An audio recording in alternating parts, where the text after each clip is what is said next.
Hello everyone, मैं अभिनव सिंह राठौर स्वागत करता हूं आप सभी का मैग्नेट ब्रेन्स पे। एक ऐसा यूट्यूब चैनल जो कि आपके लिए लेकर आता है quality content 24/7, that too without any kind of paid subscription. जी हां, अगर आप यहां पे 2 या 3 का वीडियोस कंटिन्यूसली देखते हैं तो आपसे कोई भी टाइप का सब्सक्रिप्शन अमाउंट नहीं मांगा जाता है, कोई भी टाइप का पेमेंट नहीं मांगा जाता है। It is total and total free education. आज हम इस पार्ट 2 में बात करने जा रहे हैं अलग अलग आर्म्ड फोर्सेस के बारे में। देखने वाले हैं हम इंडियन आर्मी को, इंडियन नेवी को, इंडियन एयरफोर्स को, साथ साथ हम देखने वाले हैं सीएपीएफ के बारे में, ठीक है, यानी कि सेंट्रल आर्म्ड पुलिस फोर्सेस के बारे में, और उनकी 7 ऐसी सब्सिडरीज जो हमारे इंडिया में क्या करें, काम कर रही हैं। ऑब्जेक्टिव पॉइंट ऑफ व्यू से देखेंगे इनके डायरेक्टर जनरल्स कौन है, आर्मी का पूरा सीडीएस कौन है, हमारे जनरल साहब कौन है, एडमिरल साहब, सब चीजें जो है आज हम इस वीडियो में कवर करने वाले हैं। तो चलिए without any kind of further wait चालू करते हैं हम आज का वीडियो। सबसे पहले बात करते हैं इंडियन आर्म्ड फोर्सेस के बारे में, जो कि बेसिक फैक्ट देखते हैं। तो various armed forces of the Union of India have separate mandates and are funded by different ministries. मतलब हर एक पर्टिकुलर जो आर्म्ड फोर्स है डिफरेंट मिलिट्री मिनिस्ट्रीज के अंडर आता है। स्पेशली 2 मिनिस्ट्रीज यहाँ पे बहुत इंपॉर्टेंट है, जो कि है हमारी डिफेंस मिनिस्ट्री और मिनिस्ट्री ऑफ होम अफेयर्स। ठीक है, चलिए।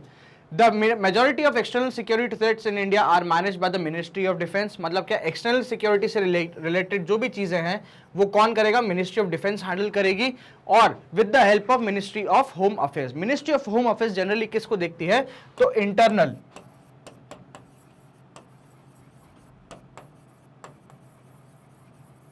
हालांकि इंटरनल थ्रेट्स को टैकल करने के लिए भी मिनिस्ट्री ऑफ होम अफेयर्स किसका साथ लेती है, तो इन्हीं आर्म्ड फोर्सेस का लेती है। बट यस, जवाबदारी की जब बात आती है तो ऑफकोर्स ये बात है कि भाई इंटरनल थ्रेट्स के लिए मिनिस्ट्री ऑफ होम अफेयर्स जवाबदारी रहता है, रिस्पॉन्सिबल रहता है, और एक्सटर्नल के लिए मिनिस्ट्री ऑफ डिफेंस रहता है। Most of the internal security challenges and their management in border areas are also handled by both defence ministry and home ministry. Internal security threats such as insurgencies, separatism and riots, etc. are primary responsibility, ठीक है, they are primary responsibility of the Ministry of Home Affairs. चलिए, security forces which handle different threats in India are classified into हमारे Indian armed forces हो जाते हैं, paramilitary forces हो जाती हैं, और सीधी सीधी सेंट्रल आर्म्ड फोर्सेस हो जाती हैं। इंडियन आर्म्ड फोर्सेस की जब हम बात करते हैं तो हम किसके बारे में बात करेंगे, यहाँ पे आर्मी, नेवी और एयरफोर्स। ठीक है, आर्मी में देखेंगे हम पैरा कमांडोज,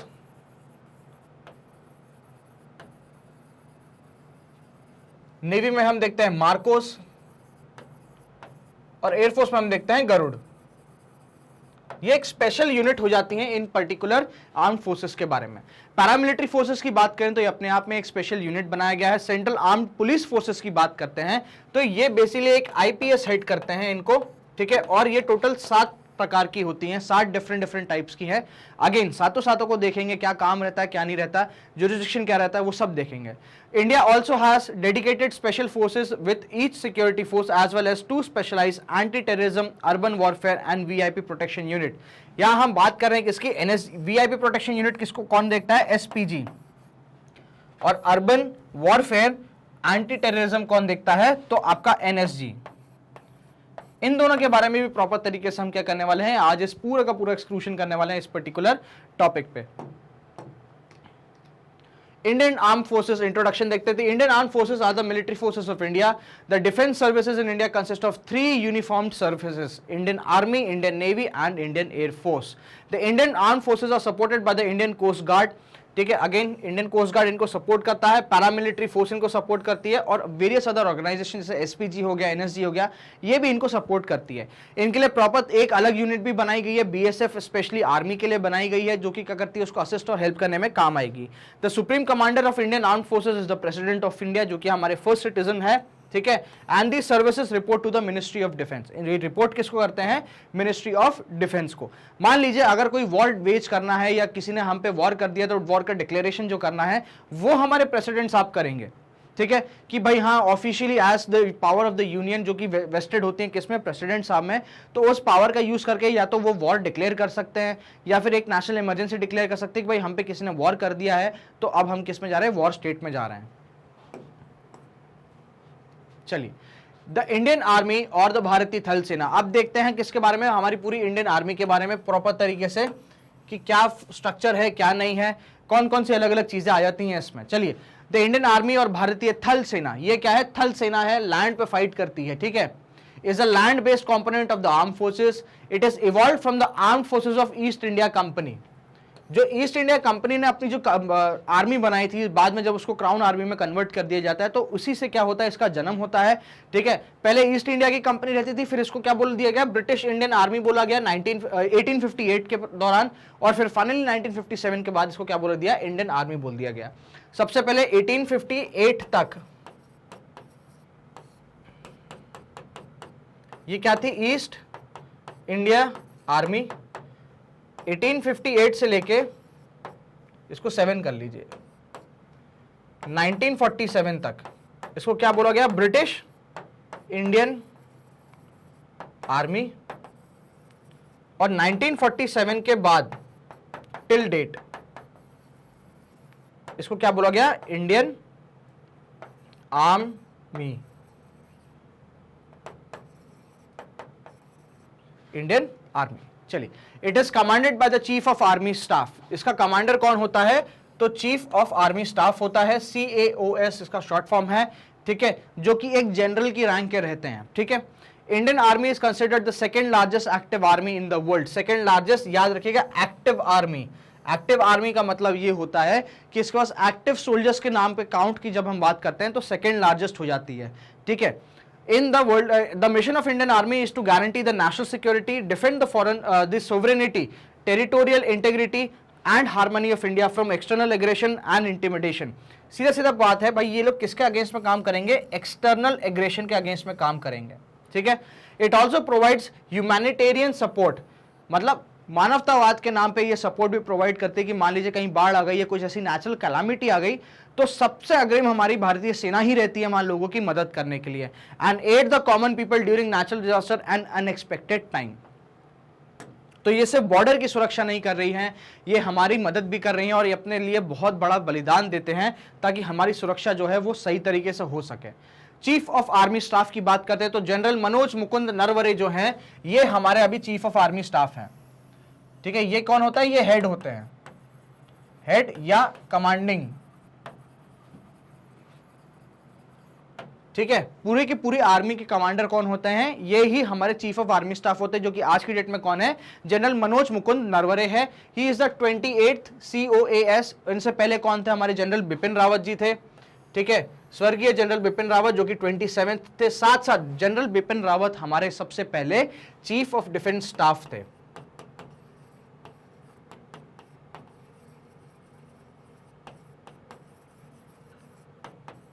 ठीक है, सबसे पहले चीफ ऑफ डिफेंस स्टाफ भी कौन थे, हमारे general Bipin Rawat. Chief of defence staff क्या है, कैसे काम करता है, इस वीडियो पर्टिकुलर इंडियन आर्मी के एंड में देखेंगे, क्योंकि वो एक नई पोस्ट क्रिएट करी गई थी by Indian government. Special forces of Indian army की बात करते हैं तो पैरा कमांडोज आते हैं। ठीक है, पैरा कमांडोज को well known as the Indian army special forces. ठीक है, ये इंडियन आर्मी स्पेशल फोर्सेस होते हैं, इनके पास मरून बेरेट होती है, यहाँ पे स्पेशल फोर्सेस का टैग होता है और इनको बहुत ही डेडली सेना भी माना जाता है। अलग अलग बटालियंस आ जाती हैं एंड ऑफ कोर्स इनकी ट्रेनिंग भी जो होती है वो बहुत ही हार्श होती है। It undertakes operation behind enemy lines, anti terrorist and counter insurgency missions as well as rescue operation during natural disaster. Special forces की बात करें, जैसे हमारी उरी स्ट्राइक हुई थी, राइट, तो उसमें भी उसको किसने कंडक्ट करी थी, तो ये हमारी स्पेशल फोर्स नहीं करी थी, जो पैरा कमांडोज हैं उन्होंने ही करी थी। प्लीज पैरा कमांडोज को पैरा मिलिट्री से कंफ्यूज बिल्कुल मत करिएगा। पैरा मिलिट्री अपने आप में एक सेक्शन हो जाता है। पैरा कमांडोज जो है वो इंडियन आर्मी के ही पार्ट हैं, एक एलीट यूनिट बनाई गई है, स्पेशल ट्रेनिंग दी जाती है इनको ताकि ये टेररिज्म से लड़ सकें। चलिए, इंडियन आर्म फोर्सेस कंडक्ट्स और participate in various bilateral and multilateral military exercise. Bilateral multilateral मतलब दो और दो से ज्यादा लोगों के साथ में या बेसिकली कंट्रीज के साथ में मिलिट्री एक्सरसाइज करना। ठीक है, with foreign countries. The details of such exercise, ठीक है, डिटेल देखेंगे, ऑफ कोर्स सी बात है। अभी देखिए, बहुत सारी कंट्रीज हैं, बहुत सारी एक्सरसाइजेस हैं। ठीक है, सबको अच्छे से जानेंगे, सबको देखेंगे। जो इंपॉर्टेंट पॉइंट ऑफ व्यू से, जो काफी इंपॉर्टेंट होती है हमारी जियो पॉलिटिक्स पॉइंट ऑफ व्यू से, उनको तो हम स्पेशली मार्क करके ही रखेंगे। ठीक है, चलिए अभी देखो, बायलैटरल मल्टीलैटरल जो मिलिट्री एक्सरसाइज होती है उसमें बेसिकली समझो होता क्या होता है, अलग अलग सिचुएशंस क्रिएट करी जाती हैं और दूसरी कंट्रीज के फोर्सेस से ये सीखा जाता है, जो कि ऑफ कोर्स ये सारी हमारी कैसी फ्रेंडली कंट्रीज होती हैं। ठीक है, इनसे सीखा जाता है कि इनकी टैक्टिक्स कैसी होती है, कि इनसे क्या हम अडॉप्ट कर सकते हैं, साथ साथ हम इनको क्या टेक्निक्स जो हैं वो दे सकते हैं। तो ये सब पूरा क्या होता है, इसी पर्पज से हमारी जो आर्मी है, हमारी एयरफोर्स है, नेवी है, ये सब क्या करते हैं, मिलिट्री एक्सरसाइज कंडक्ट करती हैं। ताकि खुद को भी बेटर कर सके और हमारे फ्रेंड्स जो हैं, जो हमारे फ्रेंडली रिलेशन है जिन नेशन से, उनको भी बेटर कर सके। सबसे पहले बात करेंगे ऑस्ट्रेलिया के साथ। ऑस्ट्रेलिया के साथ होती है एक्स ऑस्ट्रेलिया हिंद और ऑस इंडेक्स और पिच ब्लैक्स। एक्स का मतलब है बेसिकली एक्सरसाइज, ठीक है। चलिए बांग्लादेश की बात करते हैं तो संप्रीति होती है, इन बिन कॉर्पैट होता है, इन बिन bilateral, bilat is basically bilateral, ठीक है। इन बिन SF exercise, special forces exercise, table top exercise और संवेदना। संवेदना जो है यहां पे बहुत इंपॉर्टेंट पड़ जाएगी। इंपॉर्टेंट क्या है? संवेदना। चलिए ब्राजील और साउथ अफ्रीका साथ का ये मल्टीलैटरल है। ये क्या है? मल्टीलैटरल।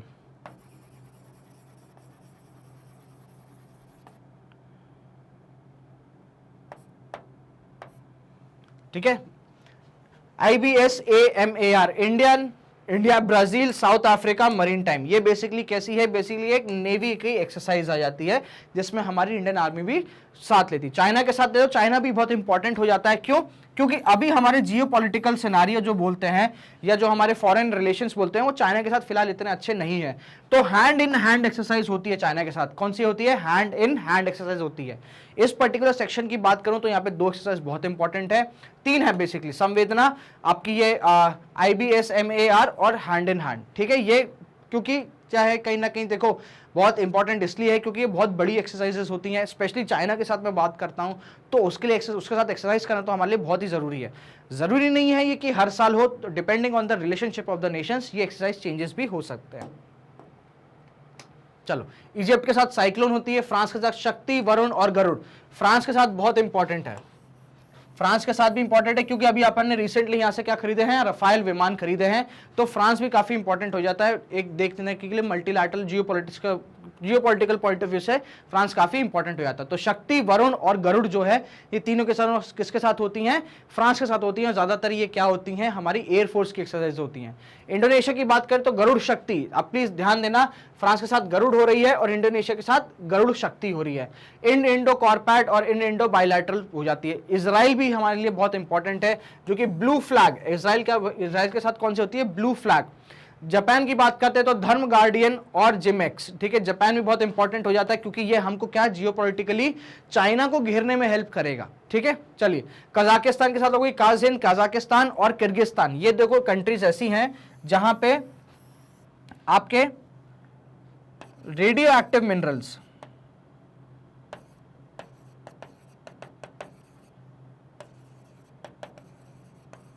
ये काफी मात्रा में पाए जाते हैं, तो इनके साथ एक हेल्दी रिलेशनशिप बनाना हमारे लिए बहुत ही जरूरी है, ठीक है। तो कजाकिस्तान हो गया, किर्गिस्तान हो गया, इसके कजाकिस्तान काजिंद और खंजर किसके साथ? किर्गिस्तान के साथ होती है। यहाँ पे इंपॉर्टेंट पॉइंट ऑफ व्यू से देखें तो ऑफकोर्स ये बात है, पूरे के पूरे फ्रांस, शक्ति, वरुण और गरुड़ तीनों इंपॉर्टेंट है, ठीक है।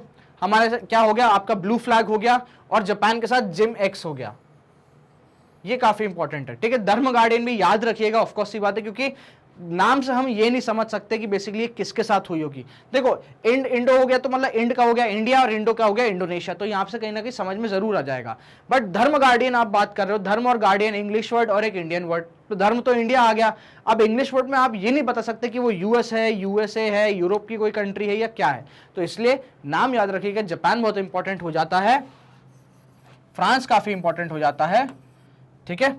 चलिए मलेशिया की बात करते हैं तो हरिमू शक्ति और NRM बायलैटरल और होप एक्स। मालदीव्स की बात करें तो एकुवेरिन और एकथ, ठीक है। मंगोलिया बहुत इंपॉर्टेंट है। मंगोलिया के साथ रिसेंटली हमने क्या करा है? रिलेशन एस्टैब्लिश करे हैं, और मंगोलिया के साथ अभी अभी हमारी क्या हुई है? एक वॉर एक्सरसाइज हुई है जिसको नोमैडिक एलिफेंट नाम दिया गया। क्या नाम दिया गया? Nomadic elephant. ये भी again geopolitical point of view से बहुत इंपॉर्टेंट हो जाती है। मंगोलिया को हमको ट्रेन करना जरूरी है, क्यों? क्योंकि इनकेस अगर चाइना हम पे अटैक कर देता है तो एटलीस्ट मंगोलिया, क्योंकि हमारे उससे फ्रेंडली रिलेशन है, वी कैन एक्सपेक्ट, अगेन मैं ये कह रहा हूं कि वी कैन एक्सपेक्ट कि मंगोलिया चाइना के नॉर्थ से अटैक कर सकता है with the help of Russia of course, और हमारे लिए एक सिचुएशन ऐसी क्रिएट कर सकता है कि हमको संभलने का टाइम मिल जाए। म्यांमार की बात करते हैं तो इम्बेक्स, इमकॉर और Indo Myanmar bilateral table top exercise होती है। नेपाल के साथ सूर्य किरण, याद रखिए नेपाल के साथ भी बहुत इंपॉर्टेंट है। अगेन ये सब एक्सरसाइजेस जो है ना कंट्रीज को कैसे चूज करी जाती हैं? On the basis of geopolitical importance, ठीक है। चलिए बांग्लादेश, ओमान की बात करें तो अल नगा, नसीम अल वखर और ईस्टर्न ब्रिज होती है कतर के साथ, जहरल अल बहर। रशिया ऑफ कोर्स हमारा भाई, बड़ा भाई, ठीक है, रशिया के साथ भी बहुत इंपॉर्टेंट हो जाएगी क्योंकि अभी अभी रशिया और यूक्रेन का बहुत हॉट मैटर चल रहा है। तो इंद्र होती है और एक अवीय इंद्र होती है। ठीक है, चलिए देखो, इंद्र रशिया के साथ हो रही है और इंद्र से रिलेटेड जितने सिनोनिम्स आपको देखने को मिल जाएंगे, गरुड़ हो गया, वरुण हो गया, ये सब किसके साथ हो रहा है? फ्रांस के साथ हो रहा है। सिशलिस की बात करें तो लामियाइट होती है। सिशलिस बेसिकली अगर एक छोटा सा देश है जो अफ्रीकन कॉन्टिनेंट में एक आइलैंड देश है। चलिए, Singapore SIMBEX joint military training Sri Lanka के साथ। श्रीलंका भी आज देखो बहुत सारी इकोनॉमिक क्राइसिस चल रही हैं। श्रीलंका को छोटे भाई के जैसे हमने क्या दे रखा है? संरक्षण दे रखा है उसको। हम बहुत सारे डीजल प्रोवाइड कर रहे हैं, खाने पीने की चीजें कर रहे हैं, उसको एडवांस लोन्स दे रहे हैं। ठीक है, तो मित्र शक्ति SLINEX, India Sri Lanka special forces exercise और संवेदना। थाईलैंड की बात करें तो एक्सरसाइज मैत्री, इंडो थाई कॉर्पैट और सियाम भारत। ठीक है, यूएई अगेन डेजर्ट ईगल हो जाती है। यूके के साथ अजय वॉरियर, कोनकन और इंद्रधनुष। इंद्रधनुष बहुत इंपॉर्टेंट एक्सरसाइज है। Indradhanush all of the above armed forces को मिला के इंद्रधनुष करा जाता है। यूएसए की बात करें तो यूएसए भी काफी इंपॉर्टेंट पड़ जाता है। यूके और यूएसए दोनों किसी के सगे नहीं है। ठीक है, युद्धाभ्यास वज्र प्रहार, स्पिटिंग कोबरा। ठीक है, जो कि एक इंडियन यूएस नेवी की एक्सोडस एक्सरसाइज है। रेड फ्लैग, रेड फ्लैग देखो, ब्लू फ्लैग किसके साथ थी? ब्लू फ्लैग इजराइल के साथ थी। रेड फ्लैग किसके साथ है? यूएसए के साथ है। और कोप इंडिया। तो ये काफी इंपॉर्टेंट यहाँ पे इस पर्टिकुलर एस्पेक्ट, इस पर्टिकुलर पेज पे क्या हो जाता है? काफी इंपॉर्टेंट एक्सरसाइज हो जाती है। चलिए, उज्बेकिस्तान की बात करें तो दुस्लिक, वियतनाम में विनबाक्स और India Vietnam bilateral multilateral series में क्या जाती है? देखो ये सब क्या है? मल्टीलैटरल है। बिम्स्टेक, एफिंडेक्स, मेडेक्स और एससीओ पीस मिशन, ये सब अलग अलग कंट्रीज जो हैं ये एक्सरसाइजेस, मिलिट्री एक्सरसाइज हैं जिसमें कोई भी कंट्री क्या कर सकती है? पार्टिसिपेट कर सकती है। तो ये मल्टीलैटरल प्लेटफॉर्म्स को हमारे सामने भी आ जाते हैं। चलिए, चीफ ऑफ डिफेंस स्टाफ, अब हम बात करेंगे सीडीएस साहब के बारे में। तो CDS is a 4 star general और ऑफिसर। कितने 4 स्टार जनरल हैं ये? इनके कंधे पे कितने स्टार, इनके कॉलर पे कितने स्टार लगे हुए हैं? 4 स्टार लगे हुए हैं। Who acts as the principal military adviser to defence ministry on all tri services. मतलब सीधी सी कहानी है, आर्मी, नेवी और इंडियन एयरफोर्स की तरफ से जो प्रिंसिपल आपके मिलिट्री एडवाइजर रहेंगे, ठीक है, कौन रहेंगे? तो ये सीडीएस साहब रहेंगे, चीफ ऑफ डिफेंस स्टाफ रहेगा। ये एक पर्टिकुलर इंसान है। ठीक है, फिलहाल के लिए देखिए, अभी ये अगेन मैं बोल रहा हूँ ये न्यूज़ में क्यों है, क्योंकि अभी रिसेंटली राजनाथ सिंह जी जो हैं, जो हमारे ऑनरेबल मिनिस्टर हैं डिफेंस के, उन्होंने ये बोला है कि जो ये पर्टिकुलर सांचा हमने बनाया है चीफ ऑफ डिफेंस स्टाफ का, इसको हम रिव्यू कर रहे हैं। इसको हो सकता हो कि हम चेंज करें। कुछ परेशानियां ऐसी हमने को देखने को मिली हैं कि जिसकी वजह से हमको ये चीफ ऑफ डिफेंस स्टाफ का प्रॉपर स्ट्रक्चर जो है ये चेंज करना पड़ रहा है। इसीलिए जनरल बिपिन रावत साहब की डेथ के बाद अभी तक कोई सीडीएस अपॉइंट नहीं करा गया, क्योंकि इसको चेंज करा जा रहा है, इसलिए ये काफी इंपॉर्टेंट हो जाता है। ठीक है, चलिए, CDS acts as a permanent chairman of the chief of staff committee which also have the 3 service chiefs as member. ठीक है, तो 3 सर्विस चीफ मेंबर रहेंगे और एक चेयरपर्सन रहेगा। कौन रहेगा चेयरपर्सन? सीडीएस साहब रहेंगे। और तीनों सेनाओं की तरफ से प्रिंसिपल एडवाइजरी का काम कौन करेगा? तो ये सीडीएस साहब ही करेंगे। तो एक तरीके से मैं ये कह सकता हूं कि अनऑफिशियली या ऑफिशियल आप कह लीजिए, इन तीनों सेनाओं के एक ही पर्टिकुलर इंसान हेड है। कौन? हमारा सीडीएस या chief of defence staff. His core function will be to foster greater operational synergy between the 3 services branch of the Indian military and keep inter-service frictions to a minimum. चलिए, तीनों में समन्वय बनाना, coordination बनाना, harmony बना के रखना, एक synergy को promote करना, तो क्या रहेगा? इनका प्रॉपर काम रहेगा। The government is reassessing the concept of the post of CDS, यह भी जैसा कि मैंने आपको बताया, as well as the Department of Military Affairs, that is DMA। DMA क्या है? इनका ऑफिस है सीडीएस का, and is looking to streamline the setup. General Bipin Rawat was the first chief of defense staff। General Bipin Rawat हमारे first chief of defence staff थे, जो कि 1 जनवरी 2020 को अपना पद संभालते हैं, और अनिश्चित काल में अनफॉर्चुनेटली उनकी दिसंबर 2022 में क्या हो जाती है, सॉरी 2021 में क्या हो जाती है, इनकी डेथ हो जाती है। ठीक है, चलिए नेक्स्ट बात करते हैं हम किसके? हमारी इंडियन नेवी के बारे में। ठीक है, इंडियन कोस्टलाइन की बात करता हूं तो मेनलैंड कोस्टलाइन की जब मैं बात करता हूं तो 7516.6 किलोमीटर बेसिकली हमारी पूरी क्या है? टोटल कोस्टलाइन है, जिसकी सुरक्षा का काम किसके पास है? तो हमारी इंडियन नेवी के पास है। अब मैं बात करता हूं कोस्टलाइन के बारे में।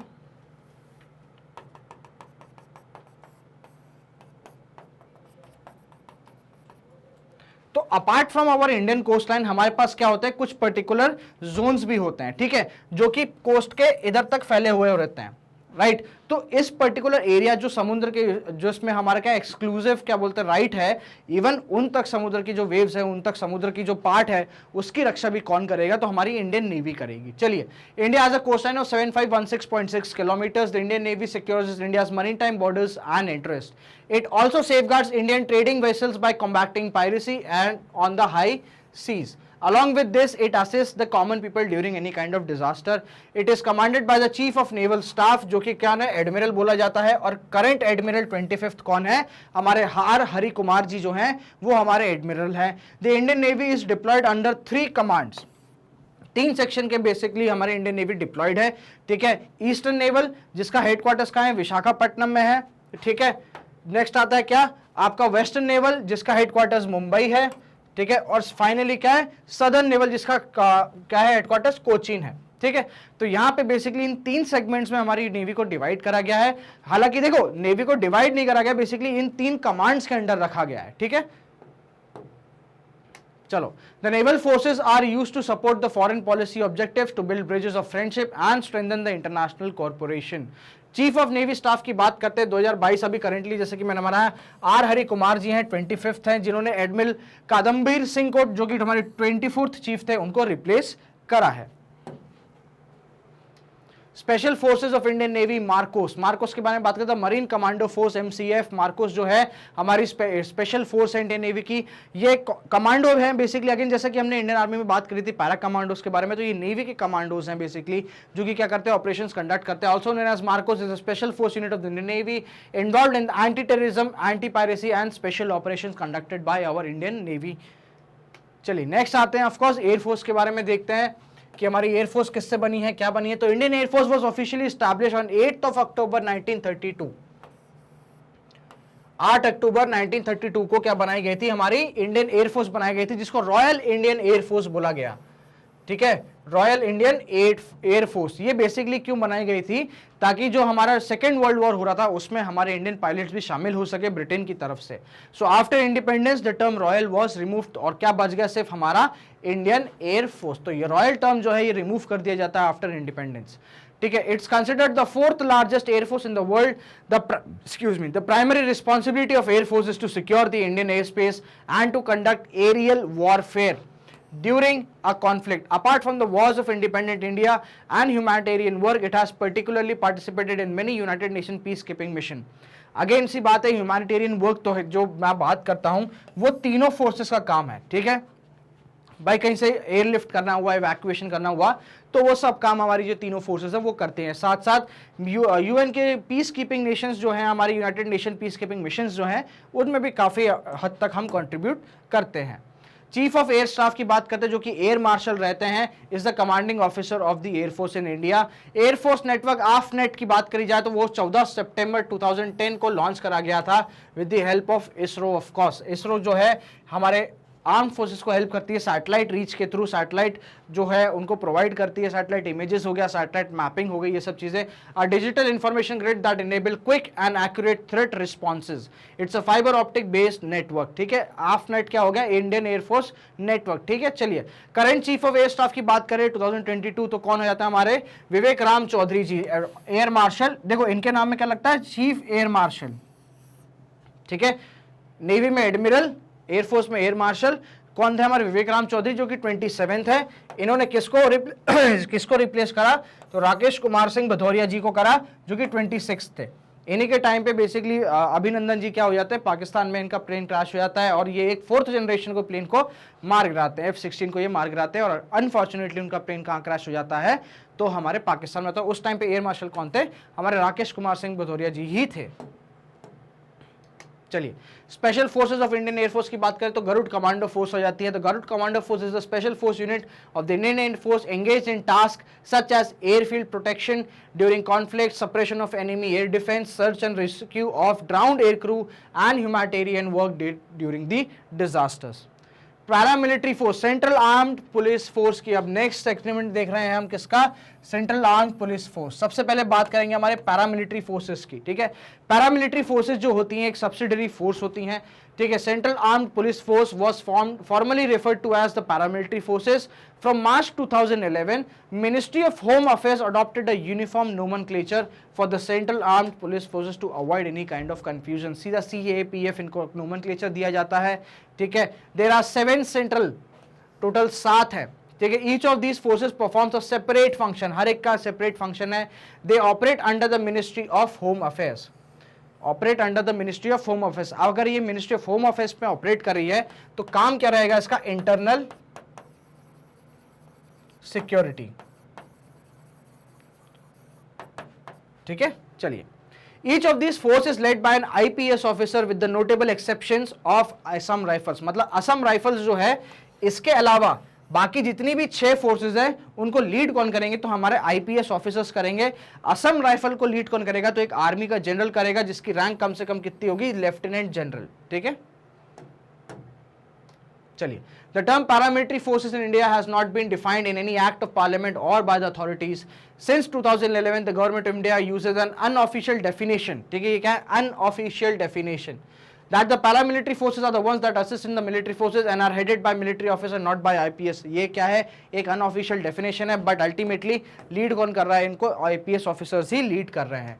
चलिए, लिस्ट ऑफ पैरामिलिट्री फोर्स देखते हैं। Assam rifles, BSF, CISF, CRPF, ITBF, NSG और एसएसबी, जो हमारी सशस्त्र सीमा बल, एक एक के बारे में अब देखते हैं। असम राइफल सबसे पहले देखते हैं। Assam rifle was established in 1835, मतलब बहुत पुरानी है, बहुत पुरानी है Assam rifles. It is considered the oldest of all paramilitary forces. This force plays a crucial role in the north east India, handling counter insurgency and border security operation. देखिए, 1835 की मैं बात करता हूं तो यहाँ पे ट्राइबल से लड़ने के लिए ये बेसिकली क्या हुई थी, बनाई गई थी, ट्राइबल से फाइट करने के लिए। बट आफ्टर इंडिपेंडेंस जैसे कि हमारा नॉर्थ ईस्ट हमारा हो जाता है तो वहां पे बहुत ही ज्यादा अनस्टेबिलिटी होती है, तो इस अनस्टेबिलिटी से प्रोटेक्शन के लिए असम राइफल्स क्या होती है, डिप्लॉय करी जाती है, ठीक है। They are also guarding the 1643 kilometre long Indo Myanmar border since 2002। It is the only paramilitary force with a dual control structure. इसमें क्या है, डुअल कंट्रोल स्ट्रक्चर है। क्यों है, क्योंकि देखो सीधी सी कहानी, पहले तो ये सीएपीएफ में आ रही है, ठीक है। दूसरी चीज, इसका जो हेड है वो क्या है, आर्मी से है तो इसके जो कमांड में रहेंगे, जो मिनिस्ट्री रहेगी वो डुअल कम्बैट मिनिस्ट्री रहेगी या फिर डुअल कंट्रोल स्ट्रक्चर रहेगा। It is often refers to as friend of the hill people, friend of the northeast people and sentinels of the northeast. It is headed by an army officer of the rank lieutenant general. It currently reports to the Ministry of Home Affairs. Currently reports to the Ministry of Home Affairs. The administrative control is with Ministry of Home Affairs, while operational control is with the Ministry of Defense. यही है वो dual control, ठीक है। It remains the most awarded paramilitary forces in both pre and post independent India. Since independence, it is awarded with 120 Shaurya Chakras, 31 Kirti Chakras, 5 Veer Chakras and 4 Ashok Chakras, apart from 188 सेना medals. इतना ज्यादा क्या है, elite force है, इतनी ज्यादा recognised है, इतनी ज्यादा ये क्या है, अपने आप में बहुत ही सम्मानीय फोर्स है। चलिए, बॉर्डर सिक्योरिटी फोर्स की बात करते हैं, बीएसएफ की बात करते हैं, ठीक है। BSF is the border guards of the country and it is called the India's first line of defence, ठीक है। 1960s में जब इंडो पाक का वॉर हुआ था, 60s के टाइम पे इंडो पाक वॉर जब हुआ था तो उस टाइम पे हमको ये रियलाइज हुआ कि हमें एक इनिशियल लाइन ऑफ डिफेंस की बहुत जरूरत है, जो कि क्या करे, आर्मी के आने तक, ठीक है, क्या करता है, आर्मी के आने तक क्या कर सकती है, उस बॉर्डर की सुरक्षा कर सकती है। हमको पता था कि ये नल्ला पाकिस्तान जो है ये साला अपनी हरकतों से कभी बाज नहीं आएगा, तो हमको ये जरूर था कि हमको एक लाइन ऑफ प्रोटेक्शन जरूर चाहिए जो एटलीस्ट क्या कर सके, उस पर्टिकुलर पोस्ट को होल्ड कर सके, हमारी बाउंड्री को होल्ड कर सके, तब तक के लिए जब तक आर्मी उसके नहीं रेस्क्यू करने के लिए नहीं आ जाती या आर्मी उसको फ्री करने के लिए नहीं आ जाती, ठीक है। The union government agency under the administrative control of ministry of home affairs came into being in the wake of 1965 Indo पाक वॉर। 1965 इंडो पाक वॉर के बाद 1 दिसंबर 1965 को उसकी एस्टैब्लिशमेंट होती है। 1 दिसंबर 1965 को बीएसएफ बनाया जाता है। It ensures the security of borders of India and headed by an officer of the IPS, Indian police service. It also undertakes defense action during wartime to free up Indian Army troops for offensive operations. Of late, the BSF has also been tasked with assisting the CRPF and Army in counter-insurgency operations. Current Director General यहाँ पे head नहीं होता, क्या होता है, director general होते हैं, ठीक है। जो हमारे सेंट्रल आर्म पुलिस फोर्सेस होंगे उसमें क्या हेड कौन क्या बोला जाएगा, डायरेक्टर जनरल बोला जाएगा। तो श्री पंकज कुमार सिंह जी हैं जो कि आईपीएस ऑफिसर हैं। Central industrial security force CISF, central industrial security force, यहां पे देखो नाम से समझ में आ रहा है, एक तो सेंट्रल और इंडस्ट्री, ठीक है। दैट मींस ये किसकी रक्षा करेंगे, जितनी भी हमारी पब्लिक अंडरटेकिंग है,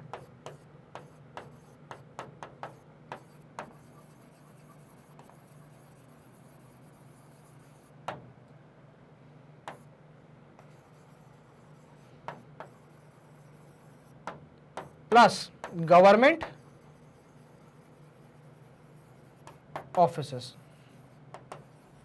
इनकी सिक्योरिटी किसके हाथ में आएगी, तो CISF के हाथ में आएगी। तो central industrial security forces was established इन 1969, ठीक है। किस एक्ट के तहत बनाई गई थी, तो central industrial security force act 1968 के अंडर बनाई गई थी, और फाइनली 1969 में इसको क्या करता है, गठन कर दिया जाता है। It provides integrated security cover to public sector undertaking, airports and SEZ। SEZ क्या होता है, स्पेशल इकोनॉमिक जोन।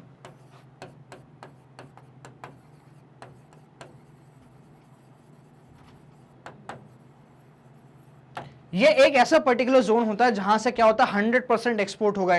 इस पर्टिकुलर जोन में अगर आपकी इंडस्ट्री है तो वो 100% एक्सपोर्ट यूनिट होनी चाहिए, इसलिए उनके यहाँ पे क्या स्पेशल एरिया प्रोवाइड करा जाता है, special services, special tax free चीजें दी जाती है, ठीक है।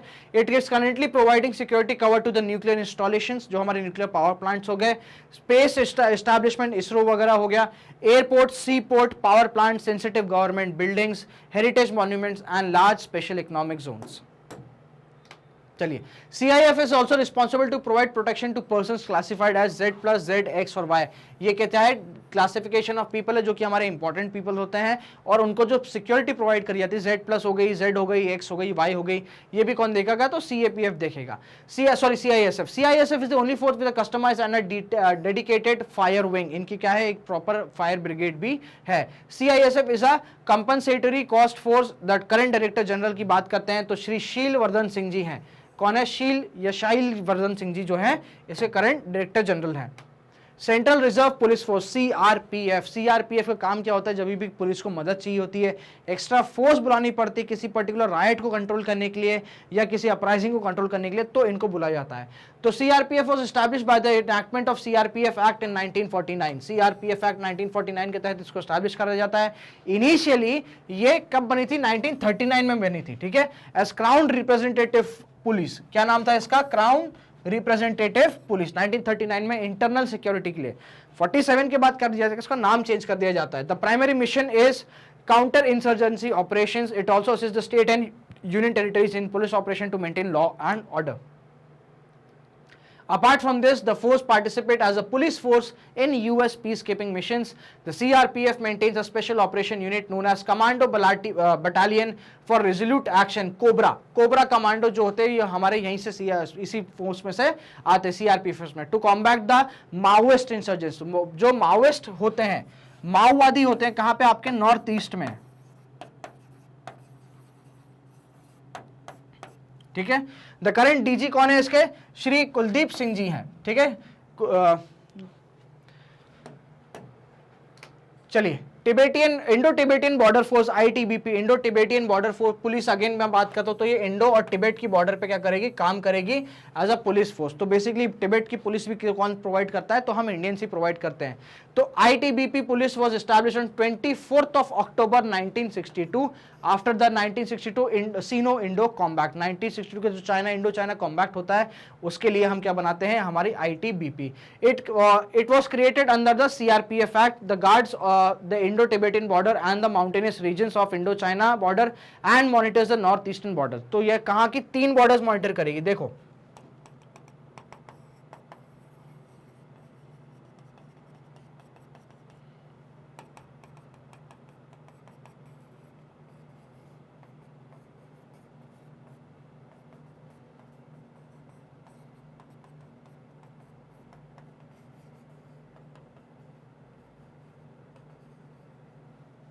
सीधी सी कहानी है यहां से लेकर यहां तक, और बांग्लादेश की तरफ यहां कौन रहेगा, यहां रहेगी बीएसएफ, ठीक है। काराकोरम पास से लेके जो कि हमारी इंडो चाइना बॉर्डर है,